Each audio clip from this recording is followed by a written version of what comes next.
Welcome to our channel. Today we how to install sales strategies with base CRM, beginner guide step by step clearly. To install sales strategies with base CRM, begin by visiting the base CRM website. Create an account if you don't already have one. Log into your base CRM dashboard using your credentials. Navigate to the settings section on the left side of your dashboard.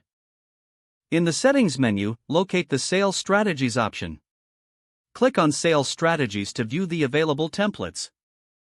Choose a strategy that aligns with your sales goals. Select the Install button to add the chosen strategy to your account. Once installed, open the strategy to customize it to your business needs. Review each component of the strategy, including goals and steps. Make necessary adjustments to tailor the strategy for your team. Save your changes after customizing the strategy. Now, assign this strategy to your sales team members. Educate your team about the new strategy and its benefits. Encourage your team to provide feedback on the strategy's effectiveness. Track the performance of the sales strategy using the analytics tools in base CRM. Regularly update the strategy based on your team's feedback and sales outcomes. Monitor and refine your approach to improve sales results continuously. This process will help you effectively install and implement sales strategies within base CRM.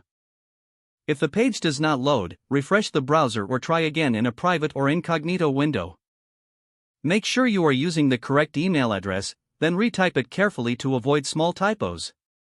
If your password is not accepted, use the reset option and create a new strong password you can remember.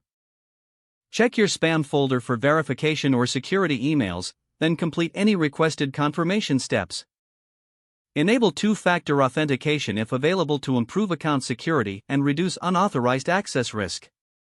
After signing in, review your profile details so your contact information and settings are accurate and current. If you see an error message, note it down and try again after restarting your device and internet connection. Log out when you finish, especially on shared devices. If the page does not load, refresh the browser or try again in a private or incognito window. Don't forget to like this video and subscribe to our channel for more step-by-step tech guides.